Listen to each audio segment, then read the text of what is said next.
a local 7-Eleven and agreed to a prison sentence. But before Ronald Pecora was set to begin that sentence, he planned to donate part of his liver to a local veteran in need. The judge, prosecutor, and his defense attorney all agreed. But as News 10 NBC investigative reporter Jennifer Lukey shows us, at the last minute, the hospital said no. Ronald Pecora admitted that back in July he shot a man he knew in the stomach at this 7-Eleven on Titus Avenue. As part of a plea deal, he'll be sentenced to 11 years in state prison.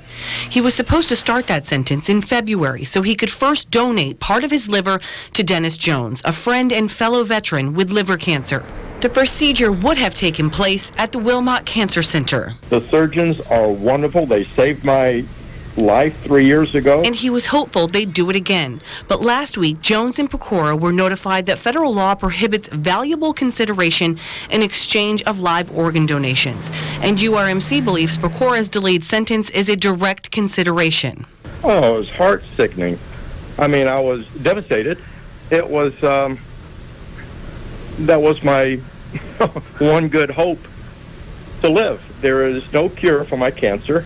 They cannot operate. There is no known chemo for it.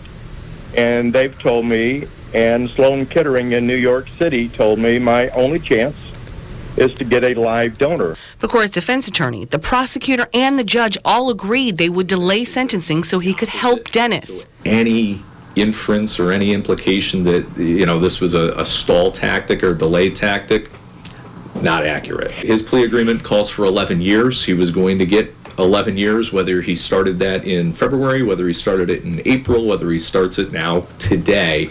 It wasn't going to change anything, and there were no escape hatches, if you will, meaning that if he did this, the 11 was going to turn into 6 or something like that. That's not the case. URMC wouldn't speak with me specifically about this case, but a spokesman told me in a statement, quote, when any person volunteers to be a living organ donor, their request is reviewed by a team that includes physicians, surgeons, nurses, a living donor advocate, psychiatrists, social workers, and medical ethicists.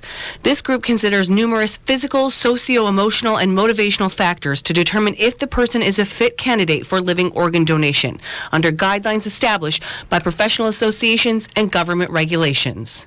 So you're back to square one, or do you have anyone else in the pipeline? No, I'm back to square one. Dennis is a Vietnam vet. He is over 70, so he cannot be put on the donors list.